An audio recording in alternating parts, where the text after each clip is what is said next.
Hey guys, wanted to do a little long-term review on my YXZ 1000. Been a pretty good unit. I really have no complaints with it. I've had it about a year now. I've taken it to a lot of different places. Most of the time I ride at Glamis.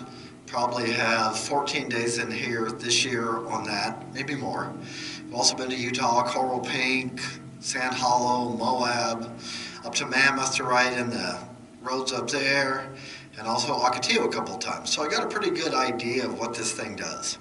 What I have to say about it, all in all, is it's a very reliable, tough little unit, but it's kind of a one-trick pony. You'll find that it loves to go fast. It handles great going through the dunes at high speed, but places like Moab or maybe back east, you'll find that it doesn't like to crawl. It doesn't have a low range, and it's really a go fast, racy kind of driving. The gears are great, makes it a lot of fun in the dunes, a lot more engaging than belt drive side-by-sides. But you got to work it, and you really need to know how to drive. I could easily see somebody downshifting at the wrong time and blowing the motor, but the thing loves to sing. It's really happiest above 6,000 RPMs. Usually at the dunes, I'm at 7 or higher. Climbs everything. Seems to have a lot more power than my buddy's stock Razor. I can outrun him easily in a straightaway. I've done a few little mods. Not a lot, but enough to up the performance and make it a little bit more fun to drive. So I'm going to walk around it right now and kind of show you just the things that I've done and what I think about them. So here we go. Okay, here's the unit right here. It's a 2017 SS SE, which is the Sport Shift Special Edition. Really good unit. Show you the things I've done to modify it to work better for my needs. Okay, when you look inside here, you can see I went with the Dragon Fire harnesses, which I really like. Makes you feel really secure. I would recommend that people do that the very first thing when they buy these. The stock seat belts definitely would not protect you in a rollover. I think you'd probably go flying out. Okay, I've also added a fire extinguisher. Well, because I do ride with guys with razors and they catch on fire. All joking aside, probably a good idea to have at any rate wherever you're riding. Obviously, I have to have a flag if I'm riding out in the dunes. I've got a couple that I use, but this one works just fine. I've added the Yamaha storage box, which I really like. The bed on these doesn't allow you to do much with it, but as you can see, I've got my cooler in there. I've got a tow rope, a tool kit, an air compressor. I've got plugs in case I get a flat.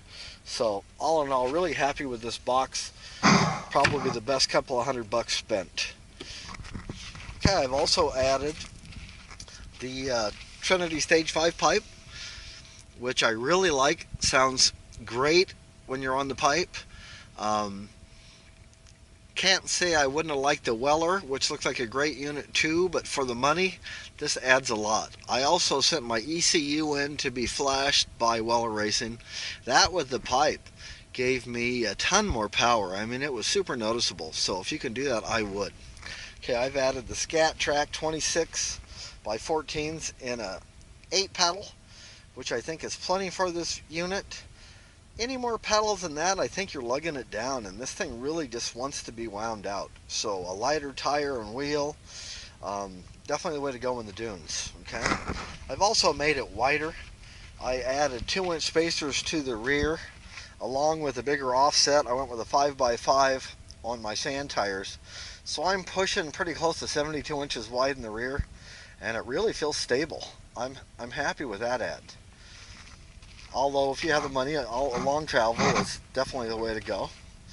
I went with the smoothies up front, and quite honestly, I don't know if I like them or not.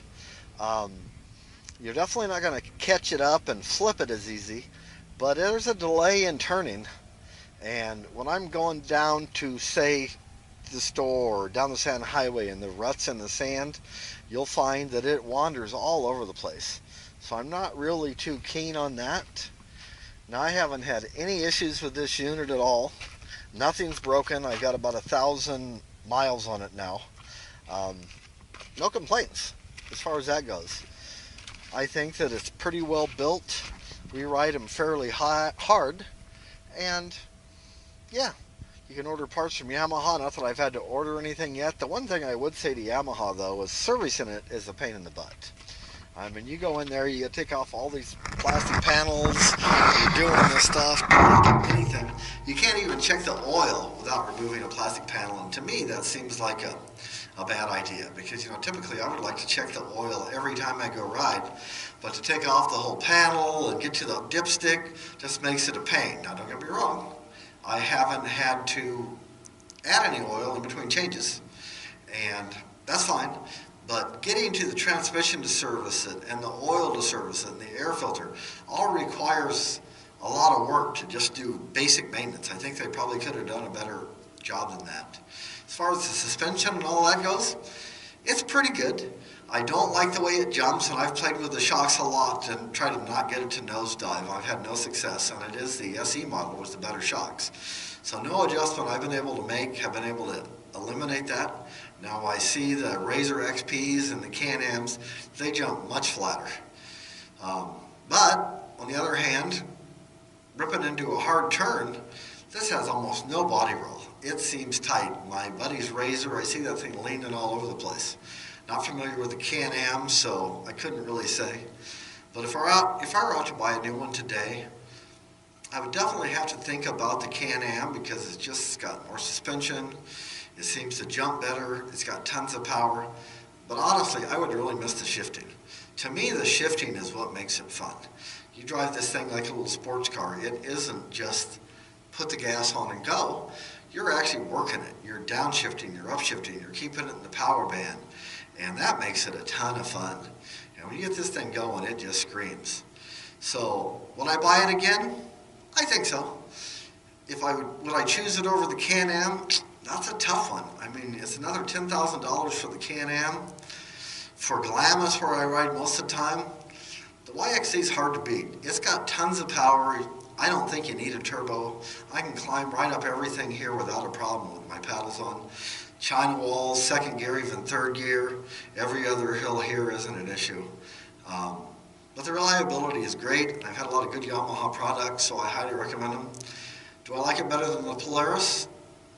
Yes and no. Out here, for sure. But if we were to go rock climbing or to Moab and creeping over things, not at all. You have to charge things with the Yamaha that sometimes you'd be happier going slow. So it can make it a little bit sketchy on the really technical stuff. But it's a give and take. I think things are getting more specialized. They're coming out with cars that are a lot more powerful now. I mean, it really rivals driving my old Sanrail. And a lot less cost up front. Parts are easily accessible. And like I said, I drive this thing hard, and I've had to do nothing, no repairs, in a year and 1,000 miles of hard driving. So thanks for watching.